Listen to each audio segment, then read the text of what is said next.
E aí, pessoal, tudo bem? Sejam bem-vindos à nossa aula de Estatuto da Criança e do Adolescente. Eu sou o professor Sandro Caldeira e hoje nós vamos continuar aqui falando sobre a nossa Lei 8.069, nosso Estatuto Menorista, falando sobre a questão aqui da família natural e da família substituta, ok? É um tema que já foi cobrado na nossa prova, então é importante você entender conceitos básicos sobre isso, tá certo? A gente começa então falando aqui o seguinte, né? Nós temos aqui, joga na tela pra gente, a questão da família natural e a família substituta. Ok? A gente vai falar sobre isso, tá? O que é a família natural, Sandro? O que é a família substituta? Que negócio é esse, né? Primeira coisa que você tem que atentar é o seguinte, quando nós falamos aqui em família natural, em família substituta, o que deve prevalecer aqui é o que nós chamamos de melhor interesse do menor. Grava essa palavra. E quando eu falo menor aqui, criança e adolescente. Combinado? Então, e você já sabe quem é criança e quem é adolescente, não é isso? A gente viu isso lá na nossa aula introdutória. Criança vai de 0 a 12 anos incompletos e o adolescente de 12 a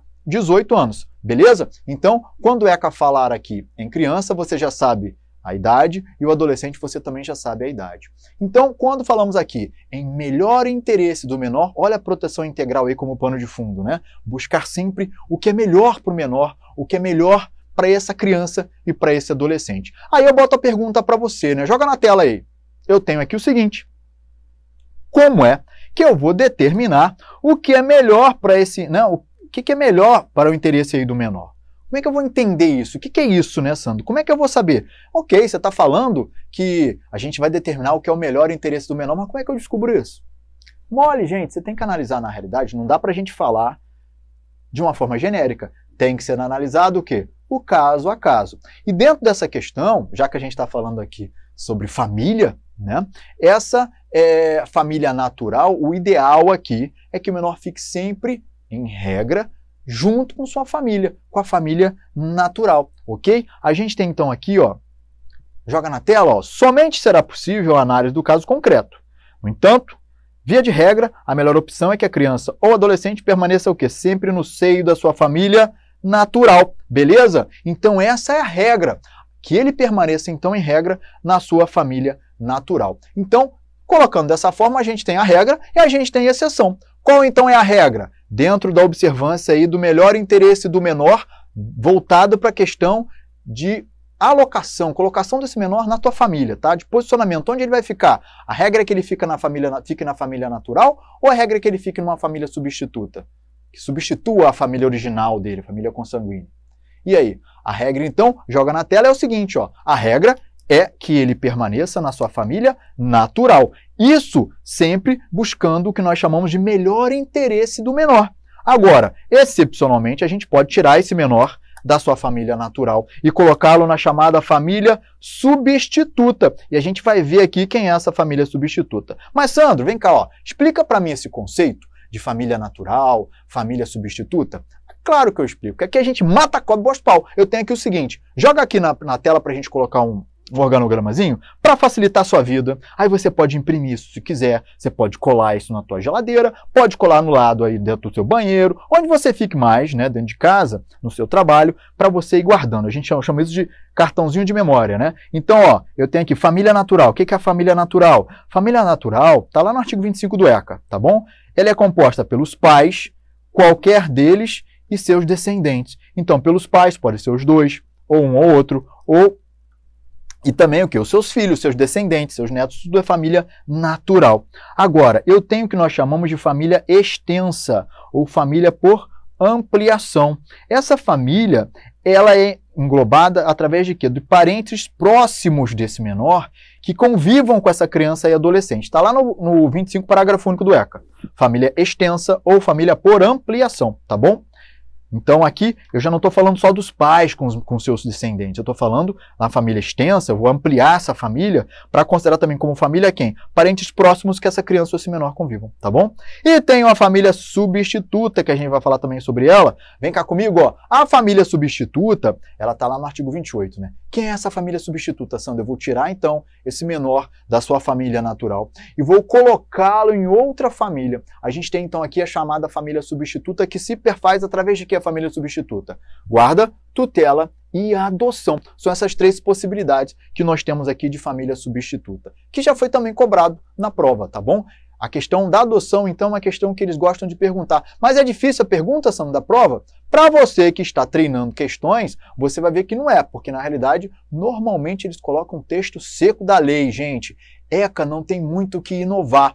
É importante você fazer uma leitura da Lei 8.069, porque eles perguntam muita coisa literal da lei. Então, não dá mole, né? Não precisa ficar pegando o livro de Estatuto da Criança e do Adolescente para fazer essa prova. Você vai assistir a aula aqui com a gente no Vem Que Passa, tem o nosso material de apoio para você, e além disso, faça uma leitura da lei, tá bom? Deixa a preguiça de lado agora e cai dentro da leitura, tá bom? Foca na tua missão, que é a aprovação nesse exame, beleza? Agora, a gente falou então aqui dessas possibilidades, vimos que é a família natural, vimos a questão da família a família extensa, né, ou por ampliação, e nós temos também a família substituta. Mas agora a gente vai falar um pouco sobre família natural, tá bom? Vamos falar um pouco mais sobre ela. Joga na nossa tela para a gente poder falar sobre família natural.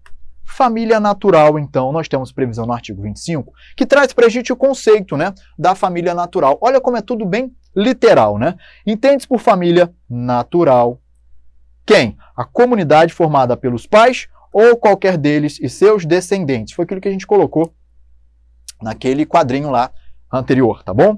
E aí eu tenho aqui a família extensa, parágrafo único, traz uma OBS, que é a família extensa ou ampliada, né? A família aqui para ampliação vai ser aquela que se estende para além da unidade de pais e filhos, ou unidade do casal. Ela é formada por parentes próximos desse menor, com os quais a criança ou adolescente convive e mantém vínculos de afinidade e de afetividade. Então, nós temos aqui, ó, a família natural, composta então pelos pais, ou qualquer um destes, pai e descendentes, né? Então, pais e filhos, ou pai e filho.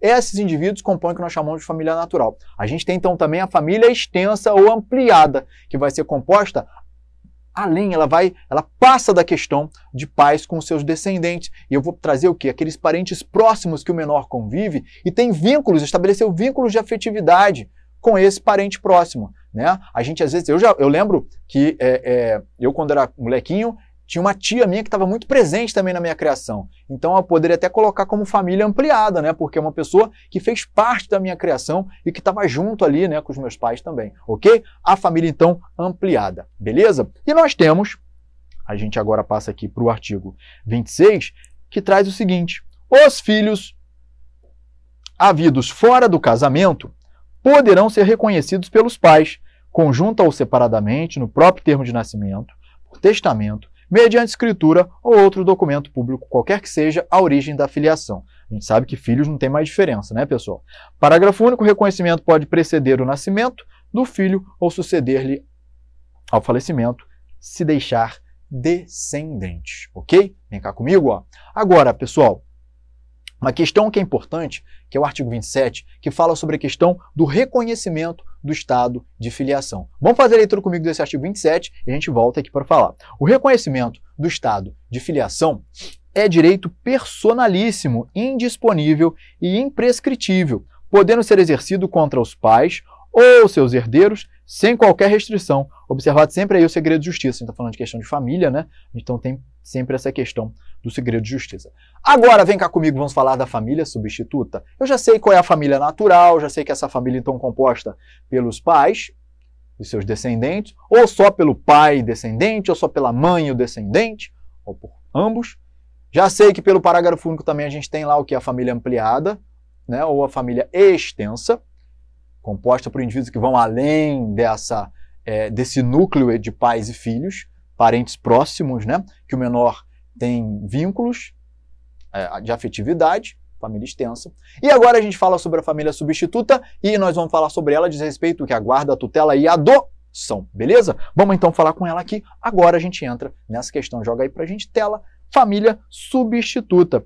Primeira coisa então, nós já sabemos que a família substituta pode se perfazer através do Instituto da Guarda, ou do Instituto da Tutela, ou do Instituto da Adoção, ok? Guarda, tutela ou adoção. Qualquer um desses três, a gente pode falar aqui em família substituta. A gente começa falando sobre guarda, né? Quando nós falamos aqui em guarda, a gente tem a previsão aqui, lá no nosso artigo 33, que traz algumas questões afetas à guarda, ou seja, direitos que decorrem do indivíduo detentor da guarda. Uma questão que é importante aqui, quem tem o poder familiar normalmente tem a guarda, mas nem sempre, né, a gente vai ter pessoas aqui, às vezes, que não são detentores do poder familiar, mas que podem também ter a guarda. Às vezes eu tirei lá o poder, o indivíduo, os pais, né, digamos que eu tenha pais que são separados. Esses pais que são separados, os dois têm o poder familiar sobre o filho, mas digamos que tenha dado uma guarda só para um dos pais, não foi guarda compartilhada. Se for guarda compartilhada, os dois têm poder familiar e os dois têm a guarda. Mas é possível que a guarda fique só para um, né? Então, ambos têm poder familiar, mas somente um terá a guarda, certo? Então, quais são aí os deveres que advêm do indivíduo que passa a ser o guardião, né, desse menor? Nós temos a leitura do artigo 33, a gente fala sobre ele agora. Faça a leitura aí comigo, artigo 33, joga na tela. Eu tenho a guarda. Obriga prestação de assistência material. Isso já foi questão de prova, hein, galera? Fica ligado, então, que isso já foi cobrado. A guarda obriga prestação de assistência material, moral, ou seja, né, e educacional a essa criança ou adolescente, conferindo ao seu detentor o direito de opor-se a terceiros, inclusive aos pais, porque eu posso ter um indivíduo que seja detentor da guarda e que não seja os pais. Né? Tenho lá uma pessoa que fica como guardião e tem os pais desse menor. Né? O guardião pode se opor, inclusive, aos pais em relação a essa questão. Então eu já sei que o indivíduo que é detentor da guarda, ele tem obrigação material, ele tem obrigação moral, né, e educacional, voltado tanto para a criança quanto para o adolescente, que ele seja o guardião. Certo? Então atenção, porque isso é uma questão que já foi cobrada no nosso exame da OAB. Tá certo? Agora, outra questão interessante, a gente fazer a leitura aqui do parágrafo 1º do artigo 33, a gente lê e eu vou extrair uma questão interessante para a gente aqui, joga aí na tela. Eu tenho o seguinte, ó. A guarda destina-se a regularizar a posse de fato, claro, podendo ser deferida liminar ou incidentalmente nos procedimentos de tutela e adoção, exceto no caso de adoção por estrangeiros, que eu não posso, né, determinar essa guarda inicial do estrangeiro, ok? Então, na realidade, a guarda, o indivíduo, ele já está cuidando ali do menor, né, uma questão de fato, e aí eu regularizo isso, colocando uma questão de direito aí. Ele vai, então, ter direitos e deveres em relação a esse menor, ok? O parágrafo 2º do artigo 33 traz para a gente uma outra questão, que é legal a gente falar aqui também. Joga aí para a gente ver. Excepcionalmente, então isso aqui é exceção é sempre coisa boa, né? Para a gente ler. Deferir-se-á a guarda fora dos casos de tutela e adoção, para atender a situações peculiares ou suprir falta eventual dos pais ou responsável, podendo ser deferido o direito de representação para a prática de atos determinados, então, em relação a esse menor. Normalmente, então, vem cá comigo, a guarda é deferida no bojo de um processo de tutela, né? O cara que é tutor vai ter a guarda, ou o cara que vai ser que vai adotar aqui também vai ter a guarda. Mas eu posso também deferir a guarda fora disso, de forma excepcional, tá bom? Atenção para essa hipótese aqui, eu vou poder fazer isso excepcionalmente quando, por exemplo, digamos que esse menor não tenha ali pais, não tenha, não estejam presentes esses pais, então para suprir essa eventual falta dos pais ou de algum responsável, eu posso determinar o indivíduo para ser o guardião desse menor, tá bom? Mesmo que não seja no bojo de um processo de tutela ou num processo de adoção. Fechado? Agora, a gente falando em tutela, vai para tutela agora, né? Vamos falar um pouquinho de tutela? Joga aí na tela pra gente. Quando eu falo aqui em tutela, a tutela, gente, o próprio artigo 36 já traz pra gente aqui um conceito. Ela é deferida, nos termos da lei civil, a pessoa até 18 anos incompletos, né? Então, o que vai acontecer aqui, né? Quando eu falo em tutela, esse indivíduo que é o tutor, né? Essa tutela pressupõe, então, o quê? Que esse indivíduo, digamos assim, os pais tenham morrido, né? Os pais desse menor tenham morrido, ou sejam declarados judicialmente ausentes, né? Faz-se necessário, então, uma pessoa para cuidar desse menor. E a tutela pressupõe também a guarda, né? A guarda desse menor, esses deveres que a gente falou da guarda, de sustento, né? Obrigação material, moral, né? Todas essas obrigações vão decorrer, tá tudo junto ali com o tutor, ok? E aí vem aqui o nosso parágrafo único que bota o seguinte, joga aí pra gente ler. Vai fazendo essa marcação no teu código, hein, tá bom? Porque isso é importante você fazer essa leitura. O deferimento da tutela pressupõe a prévia decretação da perda ou suspensão do poder familiar e implica necessariamente o dever de guarda, foi o que eu falei para você. Então, essa tutela vai ser deferida para um indivíduo menor de 18 anos e quando é que eu vou deferir isso, né, pessoal? Quando o responsável legal lá tiver morrido, ou foi declarado judicialmente ausente, né? Nessas situações, a gente pode, então, aqui determinar um tutor para esse menor, né? E aí, essa tutela, né, quando ela é deferida e quando ela é instalada, então, eu defiro o tutor, vai haver a perda ou a suspensão do poder familiar, que até então era voltada para alguém. Então, pressupõe essa perda ou suspensão do poder familiar e, óbvio, que vai necessariamente gerar esse dever de guarda para o tutor. O tutor, então, necessariamente também vai ter a guarda desse menor, do qual ele é o tutor, né? Do qual ele vai ser o tutor, ok? Então, recapitulando, a gente tem aqui o seguinte, joga na tela, nós temos nosso alvo aqui, ó. A tutela é deferida o quê? A pessoa de até 18 anos, né, menor de 18 anos incompletos, e pressupõe prévia decretação da perda ou suspensão do poder familiar. Além disso, implica no dever de guarda. Atenção para essa questão, então, no que diz respeito à tutela. Agora, vem cá comigo, vamos falar de adoção. Adoção cai bastante na prova, então é importante também você falar. Mas não tem nada de difícil, porque aqui a gente vai fazer, ó, é o papum, é aquilo que é importante para você, tá bom? Não vamos bababá aqui não. Aqui no Vem Que Passa a gente não tem conversa, aqui o negócio é direto ao ponto, no que interessa para você, tá bom? Então a gente vai falar agora sobre adoção. Vamos falar um pouquinho aqui, joga aqui na tela para o pessoal poder ver. Vamos ler o artigo 39 comigo? Você faz a leitura. A adoção de criança e de adolescente reger-se-á segundo o disposto nessa lei. Parágrafo 1º. A adoção é medida excepcional e irrevogável. Então, ó, é medida excepcional, porque é família substituta, né, pessoal? Então, a regra é o quê? É que o menor fique sempre em quê? Junto com a família natural. Se não tem como, a gente pode botar, então, na situação de família substituta, e uma delas é a adoção, né? Lembra que a gente falou? Guarda, tutela e adoção. A adoção, então, ela é sempre excepcional, certo? E a gente tem também como irrevogável. Não dá para, peguei aqui e não quero mais, não gostei mais da criança, né? Então, ela é irrevogável. A gente tem período lá de desistência, né, de mudança de ideia, que a gente vai ver isso, mas, em tese, o certo é que ela é irrevogável. Vamos continuar a leitura? Artigo 39. Parágrafo 1º. A adoção é medida excepcional e irrevogável, a qual se deve recorrer apenas quando esgotados os recursos de manutenção da criança ou adolescente, onde? Na sua família natural, ou se não tiver nada natural vai para extensa, na forma do artigo 25, lá no seu parágrafo único, ok? Aí, atenção, é vedada a adoção por procuração, e em caso de conflito entre direitos e interesses do adotando e de outras pessoas, inclusive os pais biológicos, deve prevalecer o quê? Os direitos e os interesses do adotado, né? Sempre buscando o melhor interesse do menor, beleza? Tranquilo isso? Certo, então. Agora, para a gente lembrar aqui, nós temos algumas características da adoção, certo? Características da adoção. Nós temos aqui, então, o seguinte. Essas características eu chamo aqui de Pepsi. Por que Pepsi? Você conhece o refrigerante, você bebe Pepsi? Você toma Pepsi? Bebe Pepsi? Você toma? Você toma Pepsi? Bebe Pepsi? Então, a gente tem aqui o seguinte. Quais são as características da adoção? Joga na tela pra gente. Pepsi.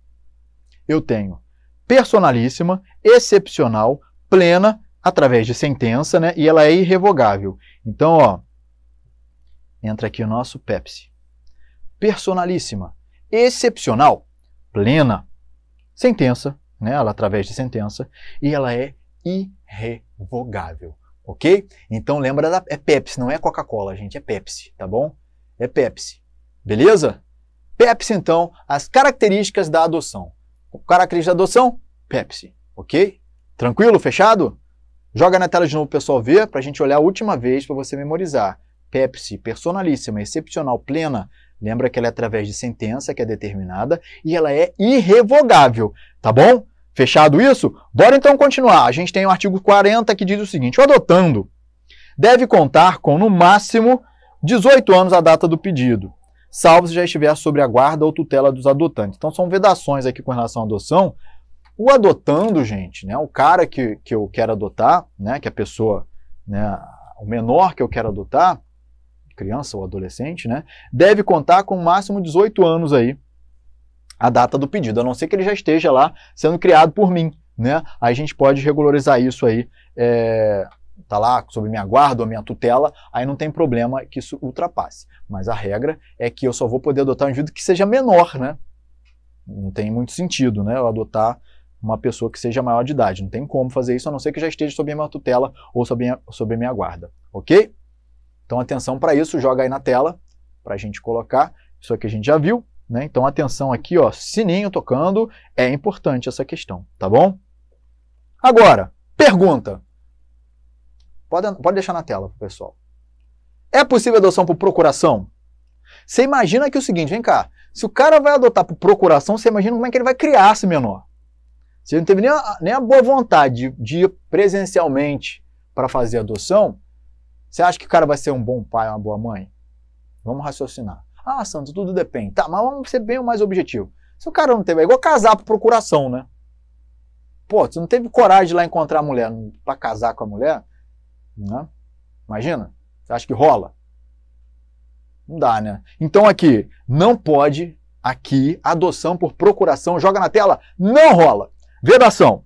Atenção, nós temos vedação expressa. Não é possível adoção por procuração, está no artigo 39, parágrafo 2º da nossa lei, ok? Vedação expressa. Agora tem mais uma pergunta, então. A gente vai para a próxima pergunta.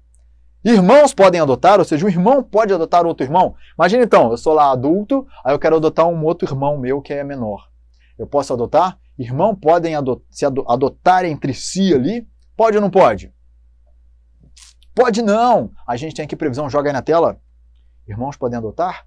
Não podem, irmãos não podem adotar. Artigo 42, parágrafo 1º também da nossa Lei 8.069, o nosso ECA, beleza? Agora a gente prossegue mais um pouquinho. Irmãos, então, podem adotar? Não podem. Mais uma pergunta. Ascendente pode adotar descendente? Ascendente pode adotar descendente, pessoal? Pode ou não pode? Hein? Pode ou não pode? Ascendente adotar descendente. Joga aí na tela para a gente ver. Vedação também no artigo 42, parágrafo 1º da lei. Ok? Atenção para isso, então. Próxima. Tutor e curador podem adotar o pupilo ou curatelado? Tutor ou curador pode adotar pupilo ou curatelado? Então, poder pode, mas ele tem que prestar primeiro conta da sua administração como tutor ou curador. Então, cuidado, não é que existe uma vedação. Existe uma situação de cautela, porque eu tenho que ver se ele foi um bom tutor, um bom curador, então ele tem que prestar contas da gestão, na sua gestão como tutor ou curador, para aí depois existir a possibilidade de adoção. Tem previsão expressa também, né? Joga aí na tela para a gente ver. Eu tenho aqui, ó, tutor e curador podem adotar pupilo ou curatelado após prestar contas da tutela ou curatela e saldar o seu alcance. Artigo 44 da Lei 8.069 de 90, ok? Beleza isso? Atenção então para essa questão. Mais uma outra questão aqui, o artigo 41. Vamos fazer leitura comigo? A adoção atribui a condição de filho ao adotado. Isso é importante, né? Vira filho mesmo. Com os mesmos direitos e deveres, inclusive sucessórios, desligando-o de qualquer vínculo com pais e parentes, salvo impedimentos matrimoniais. Então, quando eu falo de adoção, ele perde qualquer vínculo com a sua família biológica. Acaba o vínculo com a sua família biológica, ele passa a ter um vínculo com a família dos adotantes. Ok? O adotado, então, se torna membro efetivo da família, inclusive para direitos sucessórios. Joga para a gente verificar agora o parágrafo 1º. Se um dos cônjuges ou concubinos adota filho do outro, mantém-se os vínculos de filiação entre o adotado e o cônjuge ou concubino do adotante, e respectivos parentes. Imagina aqui então o seguinte, ó. Imagina, a pessoa vai lá e casou com uma outra pessoa. E aí a mulher casou com outro cara e ela está levando um filho dela. Tá bom? E aí esse indivíduo, esse que casou com ela, vai lá e adota essa criança. Fica como adotante, né? O adotante. Quando a gente fala em adoção, acaba o vínculo com a família biológica, não é isso? Mas nesse caso, como adotante ele está casado, está junto com a mãe da criança efetiva, ele vai perder só o vínculo com quem? Essa criança que foi adotada, criança ou adolescente. O vínculo só com a família do pai, por exemplo. Com a família da mãe, o vínculo mantém. Por quê? Porque ele foi adotado pelo marido da própria mãe. Ok? Deu para entender o negócio aqui? Conseguiu entender? Então a gente tem aqui essa possibilidade de manter, já que eles estão casados, né? Não vai haver uma extinção total do vínculo familiar com a família biológica. Mantém-se o vínculo com a família da mãe, já que ela está casada com o indivíduo que adotou esse menor. Ok? Fechado? A gente não para por aqui não, ainda tem mais um pouquinho, a gente está quase terminando a questão da adoção. Consentimento dos pais, pessoal. Para a gente falar em adoção, os pais biológicos têm que consentir, né? Não é uma coisa de... Então, olha o 45. A adoção depende de consentimento dos pais ou do representante legal, caso, né, não sejam os pais. O consentimento será dispensado em relação à criança ou adolescente cujos pais sejam desconhecidos, né? Às vezes não tem pai, não tem mãe, como é que vai? Nunca viu, como é que tem que ter a concordância deles, né? Ou tenham sido destituídos do poder familiar, perderam o poder familiar, também não precisa aí da concordância deles. Em se tratando de adotando maior de 12 anos de idade, será também necessário o seu consentimento. Isso é importante, né? Se eu tenho um indivíduo aí que é maior de 18 e é, portanto, que é adolescente, não é isso? Eu também preciso ouvi-lo para saber o que ele acha dessa família que, porventura, quer adotá-lo, se ele quer, se ele não quer, tá bom? É necessário, então, a gente ouvir aí esse menor, né? Nem criança mais, é adolescente. Tá certo? Agora, quadrinho para facilitar a sua vida. Eu tenho aqui, ó, consentimento, então, dos pais. Atenção, ó, não possui valor antes do nascimento. A gente vai ver isso aqui. Os pais não podem... eu vou adotar. A mulher está grávida ainda. A gente vai dar para doação, né? Para adoção. Pode. Esse consentimento antes do nascimento não tem validade. Ele tem que ser prestado ou ratificado pela autoridade judicial. Tem que haver prévia orientação dos pais sobre todas para os pais biológicos, sobre todas as consequências que essa adoção vai acarretar, inclusive a perda do poder familiar, né? E pode ser retratado até a publicação da sentença, certo? Quando será dispensado, então, o consentimento dos pais? Quando os pais forem desconhecidos ou quando os pais forem destituídos do poder familiar, ok? Uma questão que já caiu algumas vezes na prova é o 166, parágrafo 5º. Vem cá comigo. Dá para eu voltar atrás daquilo? O pai falar, eu vou deixar para adoção sim. Aí depois tem todo o procedimento. Eu não quero mais não. Me arrependi. É possível esse arrependimento dos pais? É possível até um determinado momento que está previsto em lei. E a gente faz a leitura agora desse dispositivo. Joga na tela aí para a gente ver. Arrependimento dos pais. O consentimento é retratável, ou seja, dá para voltar atrás, até a data da publicação, até a data da realização da audiência.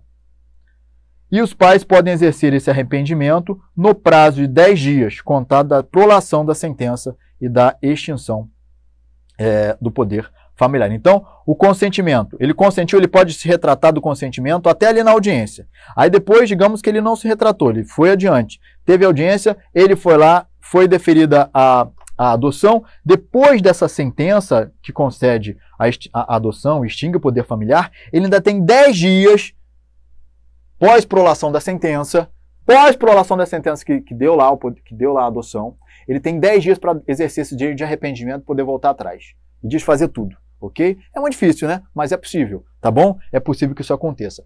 Agora a gente vai falar sobre uma questão internacional, que é a adoção internacional. A gente tem aqui o seguinte, joga aí para a gente finalizar a nossa aula. A gente tem a adoção internacional.